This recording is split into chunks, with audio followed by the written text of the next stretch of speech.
Hello there, Qckslvrslash, and today we have a game from a person who's been perennially featured on this channel, Recklessness, this time in the Tier 8 French cruiser, the Charles Martel.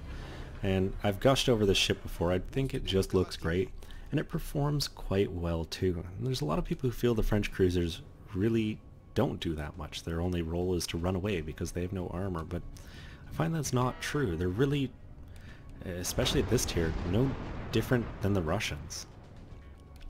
I mean, you keep your distance. When you get in close, it needs to be against cruisers and destroyers, and you use your AP against the cruisers to just do big damage at range, a lot of HE, and by the time you get to the tier 10, you're laughing. The AP shells drop on things like just nothing else. They can do a lot of damage.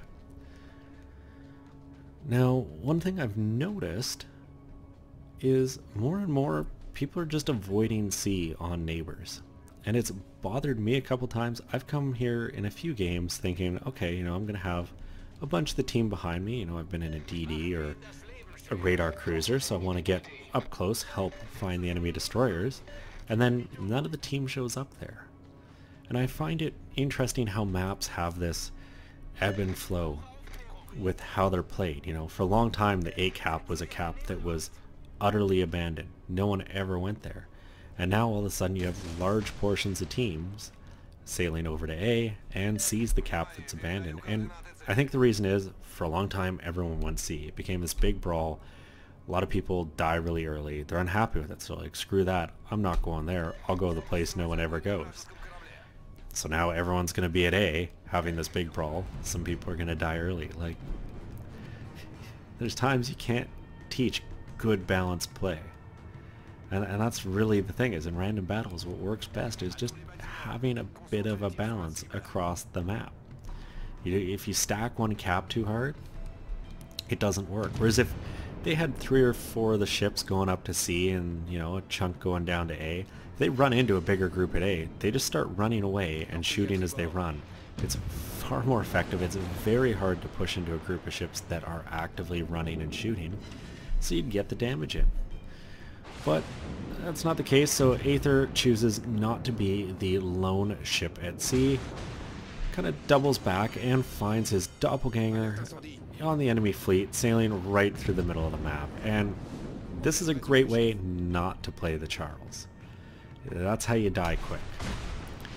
How Reckless has been playing it, it's a lot smarter. You keep your distance. It works really well. And I'm not saying sit at, the absolute maximum of your gun range the whole game and shoot the one ship that happens to be within that 17.6. But don't close to 7-8 kilometers from things. Try to stay around that 10 kilometer mark. It's a good medium range, and medium range engagements are where a lot of cruisers are quite strong. Now, a couple friendly ships did end up kind of heading towards sea, the Chapayev and a Benson, though the Benson's pointing the wrong way again. So Reckless turns himself around. I'm gonna go help my friendlies, get some ships on the Loyang. Unfortunately, the Chapayev gets killed by a torpedo in the smoke. So, well, about turn again, doesn't want to be the only one. He's going to throw his torpedoes off. You never know what might sail into them, and this would be probably a decent opportunity to throw some AP at that enemy Mogami if you were just a little further forward. Unfortunately, he's not, so just run. The speed boost more than helping in effectively doing that, and well, because he was spotted, you can kind of pinpoint where DDs might be. It's not in B because B is being captured, so there's either a DD up in this area or the Gallant has come south. And that was before he was firing, I'm talking about. Now that he's firing, well, of course he's spotted. And interestingly enough, despite the fact that a lot of ships headed towards A, most didn't push in. It seems it was just this Duke, but he picks up the cap because the enemy team's kind of waffling a bit. And where a strong push to a cap can work well is where you get the cap and then you stop pushing. You get 2 of the caps and form more of a defensive position and then it can work really well. And that kind of seems like what might be happening, whether by design or not here.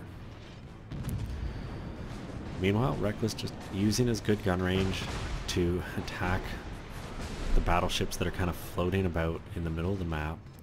Really just looking for a fire, gets it there, another volley out, and he's got to be careful because he does have some pretty powerful ships closing in behind. Well, really the Gneiss now is the big one to worry about there.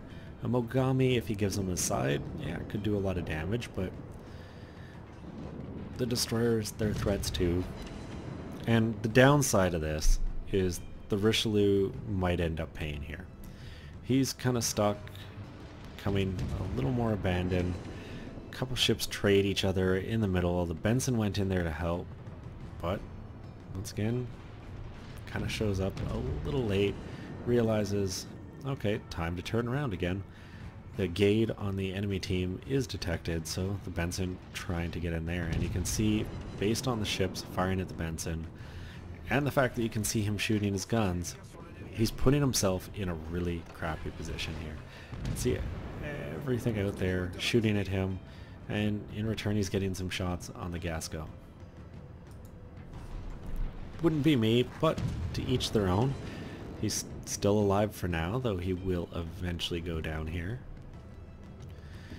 Meanwhile, the enemies up near sea haven't really done anything. And that kind of play is going to cost them. And well, there goes the Benson, Z23, using that hydro to see him in the smoke and just put some damage in. Fortunately, not in the worst position yet. And well, the Z23 may be taking the cap. It's going to be delayed for a time. Now the big thing here for Reckless's team, they need to start finishing some ships off. The Monarch, pretty hurt. The Gascon, fairly injured. The Mogami, the Algérie, they're all below half health, or nearly there, and they're just not getting killed. And this is where you can end up in some really poor situations, and it's not because your team didn't do damage, it's because a lack of focus fire to a degree. Sometimes a ship goes dark, you obviously can't focus something that's dark, but when they are lit, the low health targets need to get worked down really quickly. And that's how you crawl back from something like this. And you know, Reckless sees no real advantage in going north, chasing all those battleships. Scharnhorst is doing it. There's a Duke of York, a Normandy, Gascon, all down there. So something has to go deal with these ships back at B and C. And first on the hit list is this Mogami, and you hope you can get the Richelieu involved in that as well. For a moment there, the Z23 is spotted. If he turns up again, definitely a ship you want to get rid of. But, well, this Gallant, he becomes target number one because he is charging in at this Richelieu, trying to get in nice and close, more than likely, for torps, and the Richelieu dunks on the Mogami there. Big chunk of his health. It makes you want to shoot the Mogami, you know, okay, finish a ship off here, but the Mogami is not going to be able to disengage. It's a big ship, it's got a crummy turning radius, can't afford to turn. It's just waiting for the opportunity. It's waiting for this Gallant to throw his torps, and then he has a chance. Unfortunately, Reckless's guns misbehaving a bit for a couple volleys until finally connecting. A big chunk of damage there, and the Gallant basically blew his load and missed. So that goes a long way for this Richelieu, and the Gallant, well, he's in trouble. He does manage to go dark for a second, but still has that forward momentum carrying him out of those smoke puffs as they lay, and the Richelieu's doing the right thing. You've got to charge. You just have to force face first into the Gallant. Gets spotted, but Reckless was looking away, so Richelieu does the job of finishing him off, and Reckless is on to the next destroyer. Once again, just spotted in the middle of the map because he's shooting his guns. And I don't get why so many destroyers think they can get away with that. Fire gets lit, that's gonna increase his detectability and probably give Reckless all the time he needs to finish him off. That volley just washing his decks, none of them connecting. Maybe this one will be a little better, though the fire seems to be stuck. And, well, 300 damage, assist from the Richelieu. Reckless finishing him off. That's another ship down, and they're clawing this back one vessel at a time. Now, you still have that Gascon and Normandy out on the flank. There's a Queen Elizabeth and a Monarch. You want them to finish it. Problem is, you can't really see how it's going.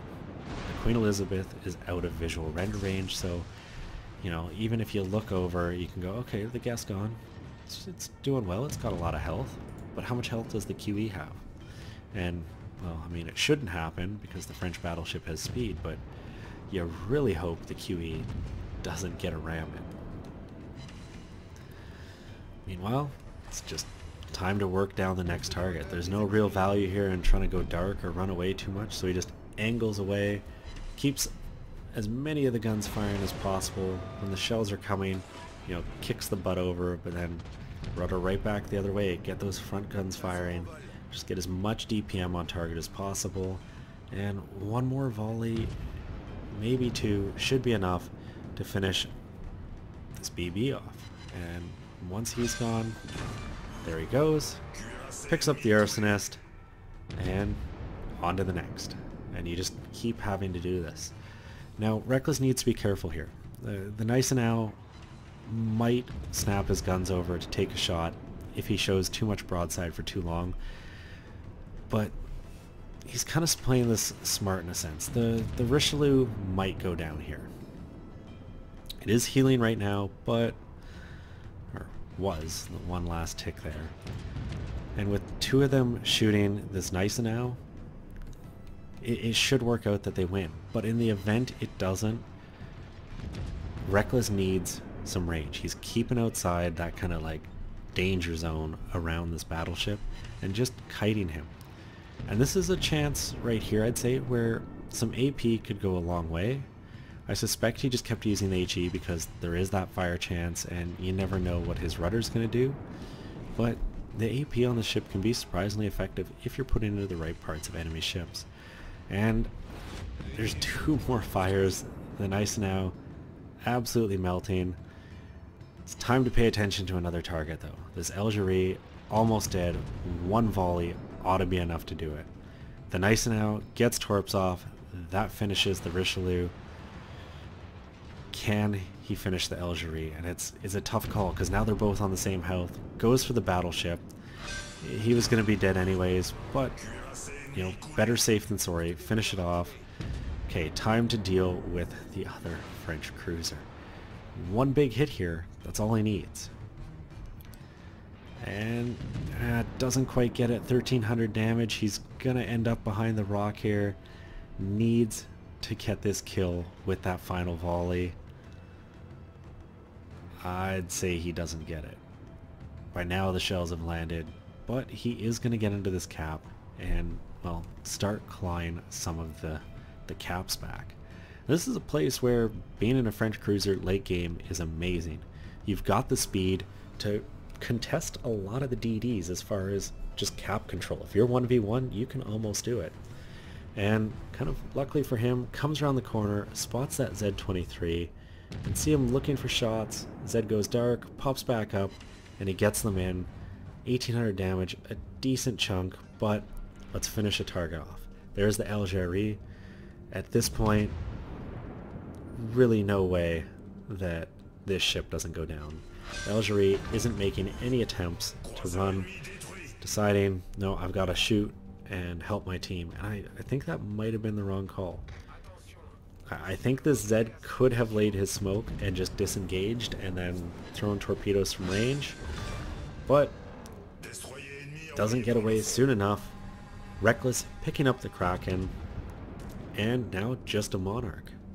And as I said, this is where being in a French ship is great. Nothing's ever going to outrun you. He's going to be able to get up to B, help his team out there, and just keep putting the damage done. Now the Monarch could plausibly do a lot in a single volley here if he gets too close, and that's the risk about going to B.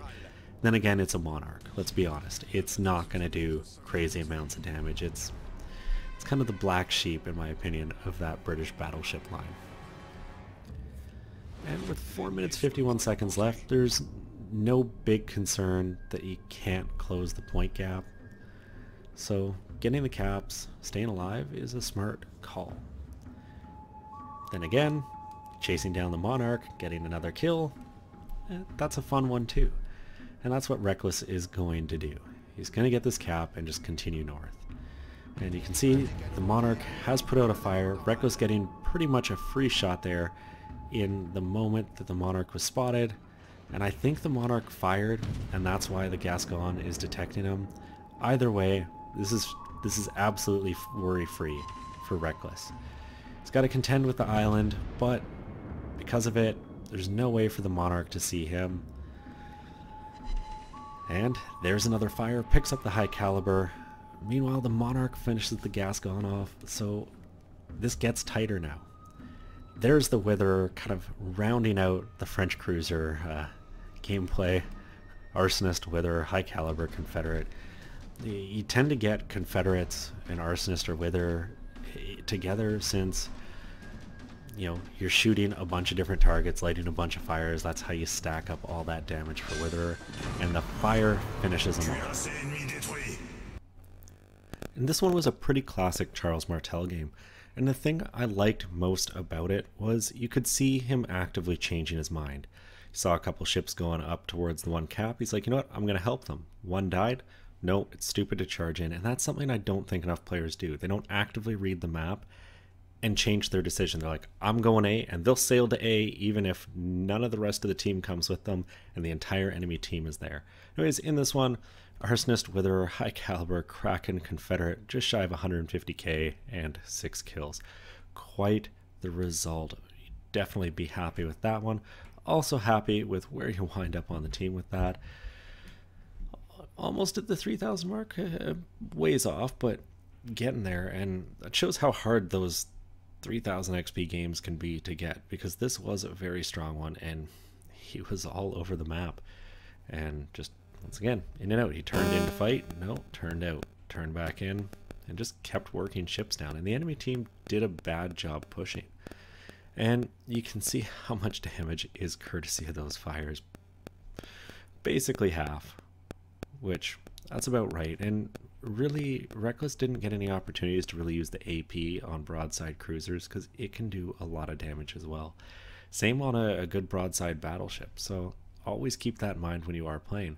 End of the day, took home just shy of 280,000 credits and 11,000 XP for a very happy match.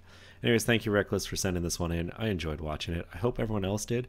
If you did, please consider giving it a thumbs up or subscribing. And as always, I am Qckslvrslash. I'll have another one for you all later. Space battles.